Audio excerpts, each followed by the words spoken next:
임마누엘 성도들의 삶을 붙드는 오늘의 말씀입니다. 사랑하는 성도 여러분, 안녕하세요. 오늘 본문은 신명기 8장 11절부터 20절 말씀입니다. 신명기 말씀을 읽고 묵상하다 보면 하나님의 말씀을 듣고 읽는 것도 참 중요하지만 정말 하나님께서 이스라엘 백성들에게 원하시는 것은 그 말씀대로 삶에서 살아내기를 원하시는 것임을 보고 깨닫게 됩니다. 모세가 오늘 본문에서 이스라엘 출애굽 2세대들에게 말하고 있는 것을 요약하면 이렇습니다. 너희가 광야 생활을 끝내고 이제 가나안 땅에 들어가면 지금보다 더 좋은 것을 먹고 소유도 많아질 것이고, 지금까지 텐트 생활을 했지만 이제는 아름다운 집을 짓고 거주하게 될 것이다. 너희는 그때도 하나님의 명령과 법도를 기억하여 지키고 잊어버리지 말라는 것입니다. 다시 말하면 지금보다 더 나은 생활을 하게 될 것인데, 그때 하나님께서 행하신 일과 또 광야 생활 가운데 베푸셨던 하나님의 은혜와 인도하심들을 잊어버리지 말라는 것입니다. 오늘 말씀을 묵상하면서 저는 저의 삶을 다시 한번 돌아보게 되었습니다. 지금 저의 삶을 살펴보면 10년 전보다 너무 부해진 삶을 살고 있음을 보게 됩니다.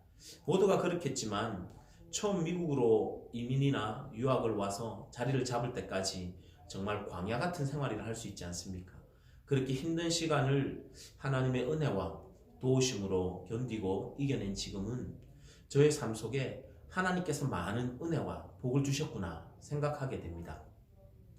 근데 10년 전 그때 하나님을 찾고 부르짖고 작은 문제 하나라도 도움을 구했던 만큼 간절히 기도하고 하나님을 알기 위해 노력하고 있는지 한번 되돌아보게 됩니다.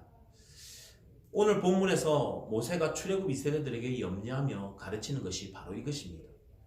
힘들고 가난하고 어려운 때, 곧 광야 생활과 같은 삶을 살던 그때 하나님을 의지하고 찾던 마음이 이제 부유해지고 삶이 풍요로워지면 하나님께 도움을 구하지 않아도, 아니 하나님의 도움이 없이도 내가 가지고 이룬 것으로 삶의 문제들을 해결할 수 있는 일들이 많아진다는 것입니다. 여기에 익숙해지면 우리는 하나님을 뒤로하게 되는 경우가 많습니다. 힘들고 어려웠을 때는 작은 문제도 하나님 앞에 들고 나아가 하나님 이 문제를 해결해 주세요 라고 기도했다면, 이제는 기도하지 않아도 내가 가진 물질로 혹은 내가 이루어 놓은 것들, 그것이 사람 관계이든지 인맥이든지 학벌이든지 해결할 수 있는 방법이 많아졌다는 것입니다.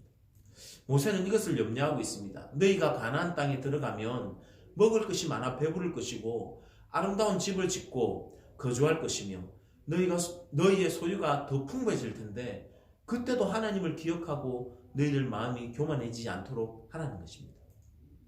하나님께서 너희에게 광야 생활을 하게 하신 것은 마침내 복을 주기 위함인데, 그 복을 누리는 순간 교만해져서 마치 나의 능력으로, 나의 힘으로, 또 나의 노력으로 이루었다고 말하지 말라고 경고하고 있는 것입니다.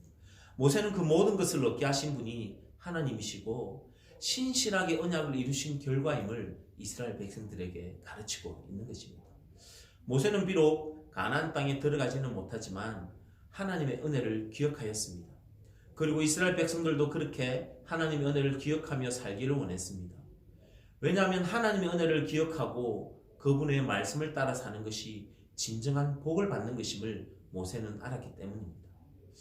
모세는 하나님으로부터 무엇인가 더 좋은 것이나 더 좋은 환경을 얻어내어서 가지는 것이 중요한 것이 아니라 하나님의 말씀을 붙들고 그분과 교제하는 것, 그분의 말씀에 순종하는 것, 또 하나님을 잊어버리지 않고 계속해서 그분과 관계를 맺어가는 것이 더 큰 복임을 가르쳐주고 있는 것입니다.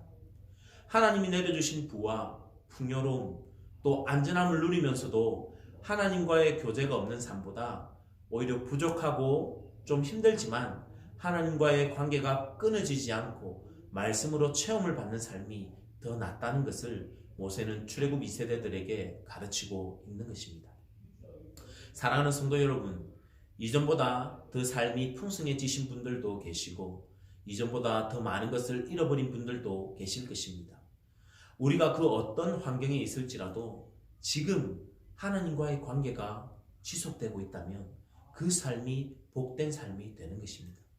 참된 복은 하나님과의 교제 속에서 누리게 되는 것입니다. 오늘 하루도 여러분의 삶의 상황이 어떠하든지 하나님과 교제가 끊어지지 않게 기도하시고 또 그분의 말씀을 붙들고 살아가는 하루가 되시기를 바랍니다.